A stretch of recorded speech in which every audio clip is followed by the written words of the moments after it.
Você entrou aí numa questão, sabe, que muita gente está com dúvida nesse momento, a questão de baterias. Sim. Tá? A gente vê falar de sistemas híbridos, a gente vê falar de baterias, mas assim, fica uma dúvida muito grande com relação exatamente à concessionária. A concessionária hoje, ela aceita a instalação de sistema híbrido, mesmo que ela não injete na rede. Sim. Correto? Sim. Tá.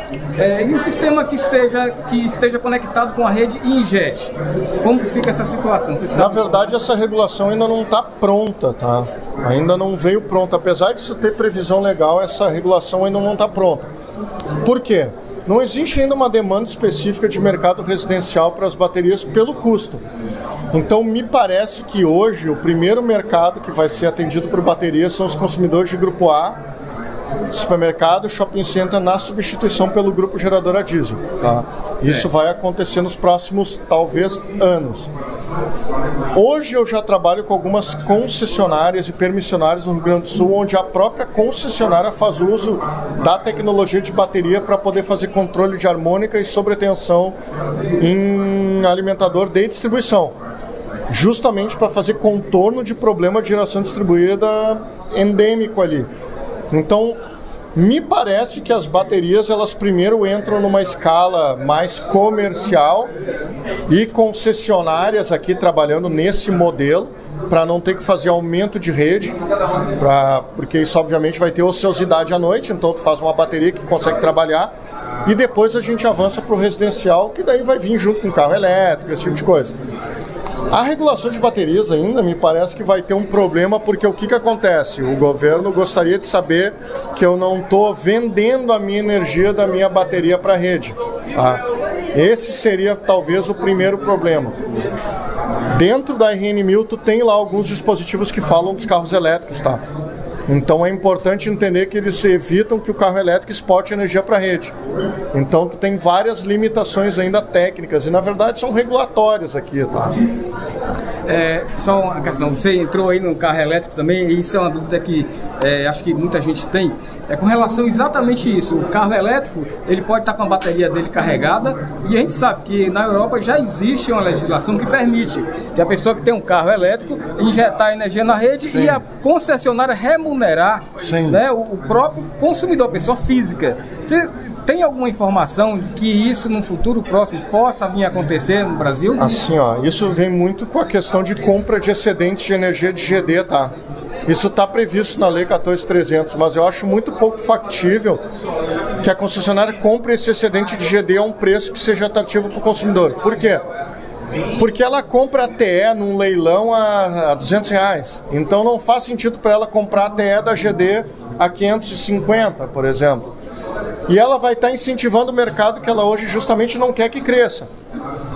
Então, me parece que a compra ou a venda de excedentes, ou o governo impõe a compra de excedentes para a concessionária, e daí ela deveria colocar a ideia de que 10%, 5% da sua carga tem que ser comprada por via de GD, e daí isso vem da regulação de cima para baixo, porque se tu esperar da concessionária, eu acho pouco factível por essa questão que eu coloquei. A concessionária compra energia no leilão regulado aqui de uma usina eólica na Bahia, aqui em Caetité, onde ela compra R$180.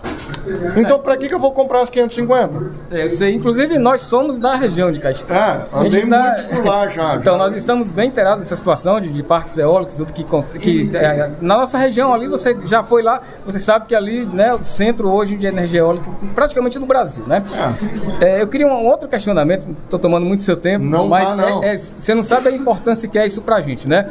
Como a gente trabalha em capacitação profissional, pessoas profissionais da área de energia solar, e muitos questionamentos vieram, né, a partir justamente dessa nova legislação, né? Sim. E ficou, assim, às vezes, muitas dúvidas com relação ao futuro, né?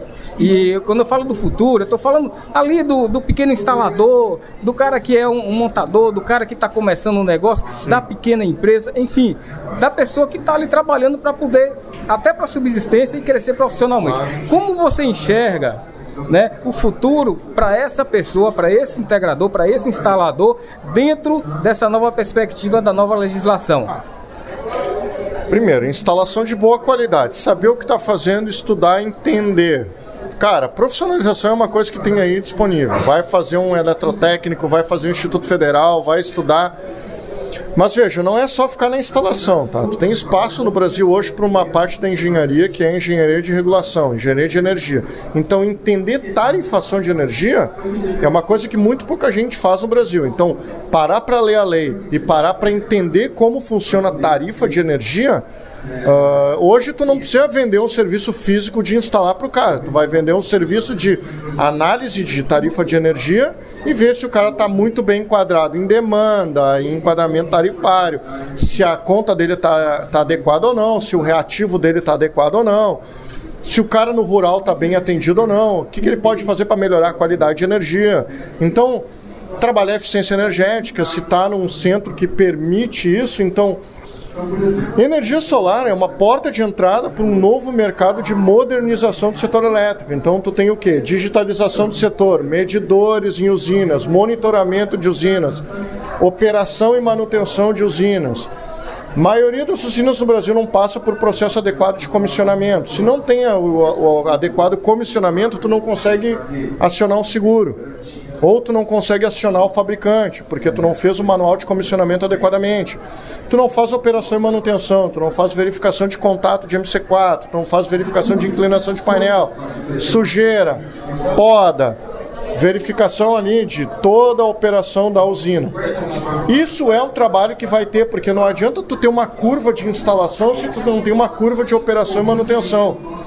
Então, quando a usina para de funcionar, tu não liga para o cara que foi lá no telhado instalar, ou tu liga para o integrador, ou tu liga para a tua empresa. Normalmente, quando a usina para de funcionar, tu não sabe para quem ligar. O integrador não sabe o que fazer, ele não sabe configurar o inversor, ele não sabe como proceder. Então tu tem que ligar para uma empresa que hoje trabalha não instalando, mas operando usina. Como é que eu vou entender isso? Cara, então às vezes tu tem que entender como é que funciona toda a parte de operação e manutenção de usina. Tem vários cursos sobre isso. Então tu tem instalação de usina, cara, análise tarifária, migração para Mercado Livre, homologação de usina em Mercado Livre, operação e manutenção de usina, cara, compra e venda de energia, gestão de energia. Tem uma série de oportunidades. Esse crescimento de Mercado Livre, ele vai necessitar o quê? Engenheiro que entenda de regulação setorial e de formação de preço de energia. Não é ciência de foguete, até porque um advogado faz isso. Então, assim, entender como é que tu compra e vende energia, brilhante para tu poder fazer o quê? O sujeito que trabalha instalando painel num telhado e que consegue trabalhar num PV-Syst, ele faz uma parte da equação que é a geração. Quando tu consegue entender geração e consumo para tu poder trabalhar uma conta com a outra, cara, daí tu tem a chave do segredo do dinheiro. Porque isso é como tu mostra a conta para o consumidor aonde que está a economia efetiva dele. E daí, se tu entender mais profundamente ainda a questão da tributação, tu consegue entrar muito na parte de como tu faz a formação do preço de energia pela sigla LCOE, LCOE, custo nivelado de energia entre gerar e comprar. Só que quando tu gera junto à carga no Mercado Livre, tu usa uma sigla chamada LACE, que é o Levelized Avoided Cost of Energy, que é o custo evitado de energia, que tem um conceito muito parecido com a eficiência energética. Então, se eu gero junto ao ponto de carga, eu reduzo a carga. Quando eu reduzo a carga, eu não pago imposto, eu reduzo a taxa volumétrica, eu trabalho até junto com a placa, eu tenho a questão de como o meu cliente se apropria do imposto, como é que é o preço futuro de energia comparado à instalação do sistema. Então, assim, o cara tem que olhar o Mercado Livre e a mudança da regra como uma oportunidade dele se reposicionar no mercado, onde recolheram todas as cartas, distribuíram tudo de novo e tu agora está num patamar de paridade com praticamente todo mundo. Então é aqui que tu consegue desenvolver uma ideia nova de mercado. E aí tu consegue, por exemplo, começar a enfrentar ou entrar em novas áreas, que é justamente essa.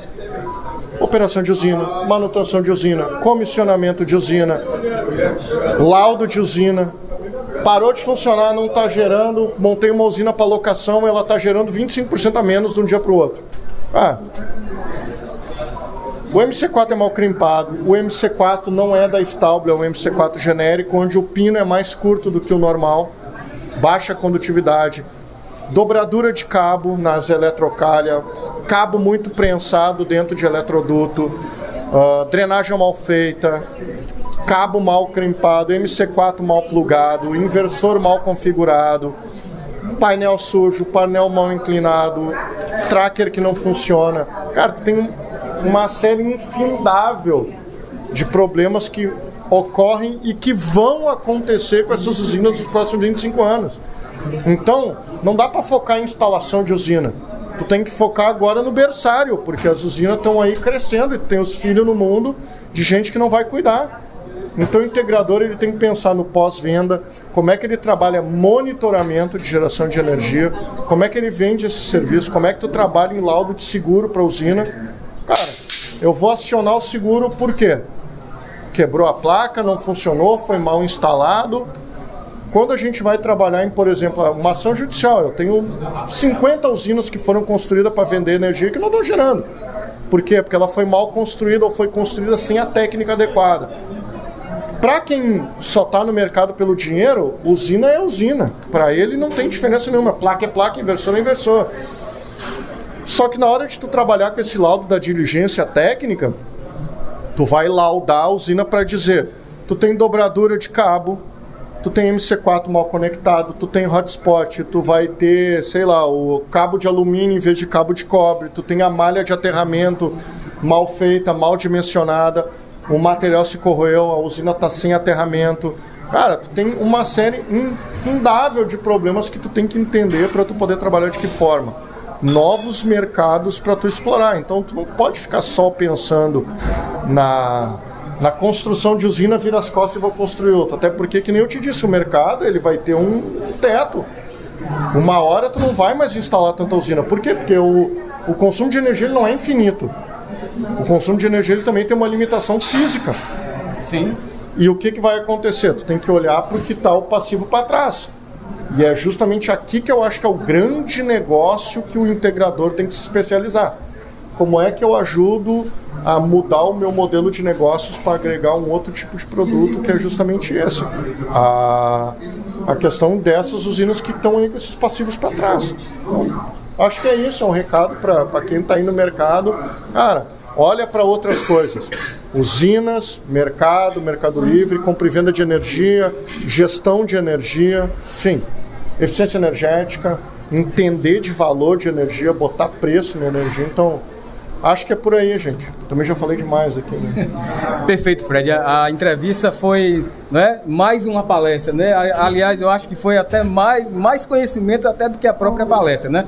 Nós da Eletec Plus ficamos inteiramente agradecidos. Já é que eu dei me chama pra live lá que eu vou contigo. Pronto. Nós já vamos marcar essa live. Gente, são informações, né, que são preciosas para quem está na área de energia solar. E claro, esse momento é um momento realmente de indefinição, não é? É um momento que a gente tem que reconstruir o nosso futuro, é um momento que a gente tem que repensar tudo que a gente já fez. É o novo integrador que eu chamei ali, é o novo mercado solar, que é o novo integrador. Exatamente. E é exatamente isso, não é? Esse ponto aí que você tem que revirar, você tem que virar o jogo, você tem que virar a página, né? Não é mais só instalador, agora é manutenção, como é que é? Pronto, nós estamos vivendo um momento, exatamente, estamos vivendo um momento de evolução. Claro. E nós temos que acompanhar o instalador, o integrador, todo mundo que trabalha, a própria empresa, né, vai ter que virar a página e vai ter que subir esse degrau. E é exatamente isso, né, que a gente está discutindo aqui. Vou dar outro exemplo aqui vocês, o último antes de fechar, tá? Quem é que ganha mais dinheiro na concessionária hoje vendendo carro? É o cara que trabalha na mecânica ou é o cara que vende carro? É a mecânica, cara, porque tu bota um caminhão de carro na rua, onde é que tu ganha teu dinheiro? Manutenção desses carros tudo, cara. É a margem ali, peça e mecânica. Então, assim, que nem é o mesmo modelo. A gente vendeu muita usina, agora o dinheiro está em manter a usina. Troca de inversor, a parafusar lá, pregar, organizar. É aí que tá, talvez a analogia seja justamente essa. O mercado ele vai ter um novo tipo de produto para ser vendido. Vai ter usina para instalar? Certamente vai. Mas tu vai ter uma cesta de outros produtos para vender para o teu cliente, né? Perfeito, Fred. Agora você fica a dica aí, hein? Olha só, isso aqui não é uma simples entrevista. É uma dica de futuro. Então vamos seguir, colega aqui, com certeza nós vamos ter outras oportunidades, vamos marcar uma live diretamente com você e vamos trazer mais informação para o pessoal aí. Obrigado, viu, gente? Obrigado, Fred. Um abraço.